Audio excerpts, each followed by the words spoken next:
Okay, today we have to talk about the second physical state of the matter. The name is the liquid state. Clear?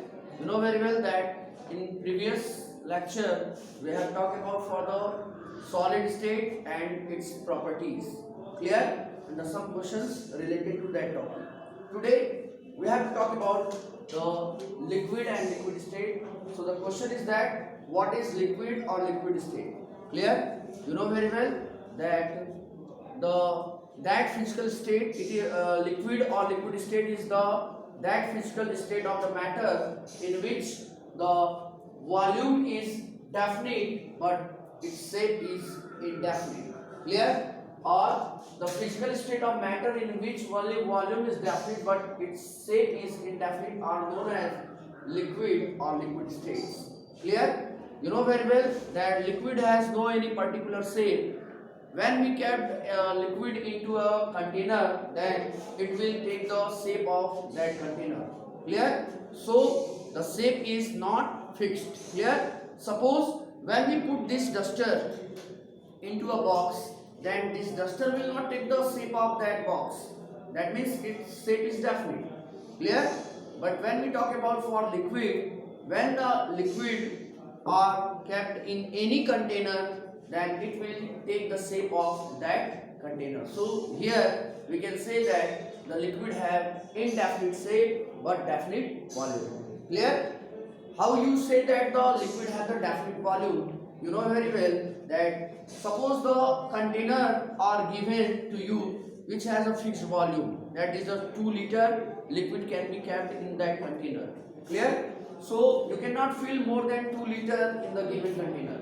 Clear? So in this way we can say that the volume of any liquid is definite. Clear? But its shape is indefinite. Now we will talk about for the general properties of the liquids. Clear? These are the some points are mentioned. The first point is it has an indefinite shape but definite volume. It will take the shape of that container in which it is kept, as I have told just before 2 minutes or 1 minute. The second point is in liquids, particles are not arranged very closely to each other as in solid. As you know that we talk about for in case of the solids, the particles are arranged very closely to each other. Clear? Due to the strong intermolecular force of attraction.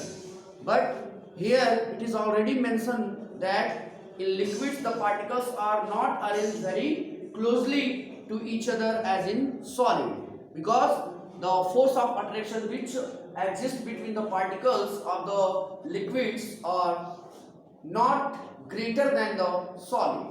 Clear? So the particles are not arranged very closely to each other. Next, third point, there are some intermolecular spaces are present between the particles of the liquids. Clear? You know very well in solids there is no any intermolecular spaces are present in between the particles. Clear? And that's the reason that the solid are incompressible in nature, because any system or any physical state of the matter can be compressed when it have the some spaces, that is the intermolecular spaces.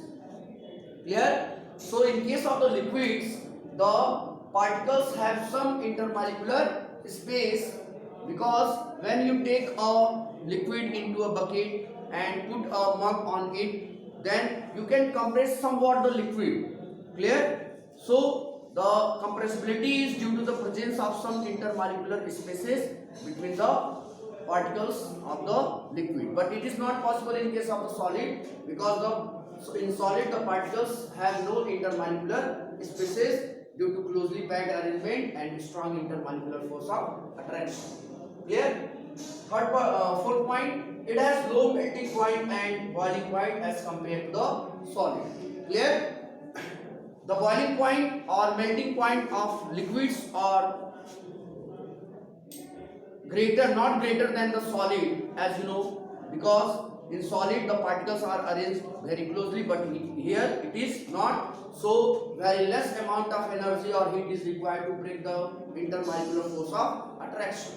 clear? So its melting point and boiling point is very low, or you can say the in comparison to solid it is low, clear?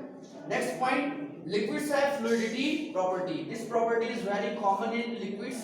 All types of the liquid have this property, clear? But in solids it is not.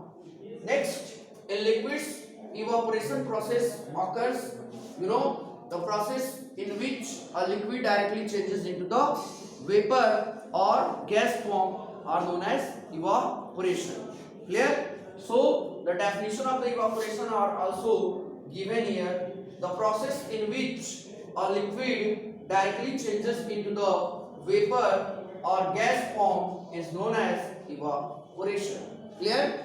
We can see a number of the water bodies around us or in our surrounding, like the lake, pond, river, sea, so on, clear? And the water which are present in these water bodies are changes into the water vapor continuously under the influence of the sunlight, clear? That means when the sunlight falls on these water bodies, the water present in it is take in vapor forms and goes into the surrounding, clear? So the process of evaporation occurs in this case, or you can say here that the process of evaporation occurs at all temperature.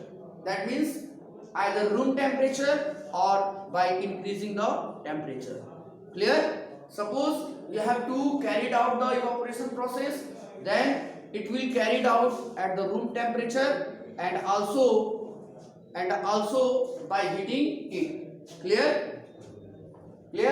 Now we talk about for how the process of evaporation are being takes place, clear? And why the evaporation process is known as a surface phenomenon, clear? The point are given here. It is a surface phenomenon. Why it is known as or considered as a surface phenomenon? So for this you have to consider on this diagram, clear? It is a beaker containing water molecules, and the water molecules are designated in two forms. That is the water molecules which are present at the surface is known as surface water molecule, and the water molecule which are present inside this container or beaker are known as bulk water molecule, clear? Understand? So there are two types of the water molecules in this beaker, the surface water molecule and the bulk water molecule, clear? So the water molecules which are present on the surface, like here, clear? Only one direction of force of attraction or exist in case of the surface water molecules, clear? Let me explain in Hindi also this point. जैसे हम लोग बात कर रहे हैं कि evaporation जो process है वो सरफेस फिनोमेनन क्यों होता है, इसको बल्क फिनोमेनन हम क्यों नहीं कहते हैं, क्लियर है ना? दो क्वेश्चन, पहले तो इसको सरफेस फिनोमेनन हम क्यों कहते हैं, तो उसी का एक्सप्लेनेशन हम लोग यहाँ पर इस फिगर के थ्रू कर रहे हैं, क्लियर? यहाँ पर इस फिगर में आप देख रहे हो कि ये बीकर है, इस बीकर में वाटर को रखा गया है, क्लियर? और वाटर है तो केवल इसमें वाटर के मॉलिक्यूल्स या लिक्विड के मॉलिक्यूल्स होंगे, क्लियर? मैंने इसमें जो लिक्विड फील है या वाटर फील है इसको हमने दो पार्ट्स में डिस्ट्रीब्यूट कर दिया है।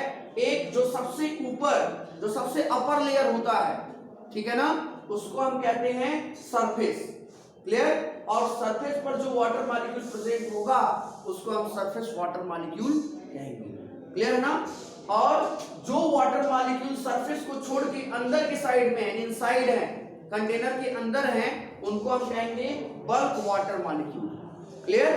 तो सरफेस वाटर मॉलिक्यूल और बल्क वाटर मॉलिक्यूल, ठीक है ना, ये सब लिक्विड के ही मॉलिक्यूल्स हैं, यहाँ पर फोर्स ऑफ अट्रैक्शन काम कर रहा है। लेकिन अगर आपसे ये पूछा जाए कि सरफेस और बल्क इन दोनों में से कहां पर फोर्स ऑफ अट्रैक्शन ज्यादा है और कहां पर कम है, ठीक है ना, तो आप देख सकते हो कि जो बल्क के वाटर मॉलिक्यूल्स हैं वो चारों तरफ से एक दूसरे से घिरे हुए हैं, ठीक है ना, बहुत सारे वाटर मॉलिक्यूल्स एक दूसरे को कवर अप किए हैं, क्लियर है ना, यानी वहां पर force of attraction her direction में काम कर रहा है, क्लियर? लेकिन जो वाटर के मॉलिक्यूल्स सरफेस पे प्रेजेंट हैं वहां पर जो फोर्स ऑफ अट्रैक्शन है वो केवल एक ही डायरेक्शन में काम कर रहा है, ठीक है ना, और वो है अंदर की तरफ, ठीक है ना?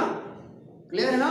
और एक ही डायरेक्शन में फोर्स ऑफ अट्रैक्शन वर्क होने की वजह से, काम करने की वजह से वहां पर एक टेंशन क्रिएट हो जाता है। क्लियर। और उस टेंशन को हम नाम देते हैं सरफेस टेंशन। आमतौर पे लोग टेंशन वर्ड बहुत कॉमन यूज करते हैं। क्लियर है ना। तो टेंशन का मतलब कोई ऐसी चीज जो बार बार किसी पर्सनल, जैसे आप किसी एक पॉइंट को लेकर जब आप स्ट्रेस में रहते हैं, परेशानी में रहते हैं, तो उसी को लोग टेंशन नाम देते हैं। यहाँ पर भी जो परेशानी है वो किसको है, सरफेस पर जो वाटर के मॉलिक्यूल्स हैं उनको है। ठीक है ना। और ये परेशानी क्यों हो रही है, क्योंकि आपको पता है कि सरफेस पर जो वाटर के मॉलिक्यूल्स प्रेजेंट हैं वहां पर एक सिंगल डायरेक्शन में फोर्स ऑफ अट्रैक्शन काम कर रहा है, यानी अंदर के वाटर के मॉलिक्यूल्स जो है वो सरफेस के वाटर के मॉलिक्यूल्स को अपनी तरफ अट्रैक्ट कर रहे हैं। ठीक है ना। तो यहाँ पर अट्रैक्शन जो है वो हर एक डायरेक्शन में न होकर एक सिंगल डायरेक्शन में होने की वजह से यहाँ एक टेंशन क्रिएट हो रहा है, और उस टेंशन को हम कहते हैं सरफेस टेंशन। ठीक है ना। यानी जो टेंशन क्रिएट हो रहा है वो सरफेस पे हो रहा है, इसीलिए इसका नाम है सरफेस टेंशन। और इसी सरफेस टेंशन के वजह से पहले जो सरफेस के वाटर मॉलिक्यूल होते हैं वो इन्वॉल्व होते हैं इवापोरेशन में। ठीक है ना। इसी सरफेस टेंशन के वजह से जो सरफेस के वाटर मॉलिक्यूल्स होते हैं वो इन्वॉल्व होते हैं इसमें, इवापोरेशन में। और यही रीजन है कि सरफेस के वाटर मॉलिक्यूल्स इन्वॉल्व होते हैं इवापोरेशन में, इसीलिए इसको हम सरफेस फिनोमेनन कहते हैं। क्लियर ना। यानी इवापोरेशन जो है वो सरफेस फिनोमेनन है। और ये सरफेस फिनोमेनन क्यों है, क्योंकि यहाँ पर एक आप कंडीशन देख रहे हो वो है सरफेस टेंशन, और सरफेस टेंशन की वजह से इस इवापोरेशन को हम नाम देते हैं सरफेस फिनोमेनन। क्लियर।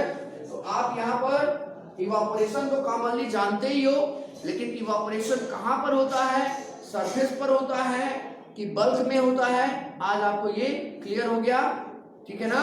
और क्यों होता है ये भी आपको क्लियर हो गया। क्लियर।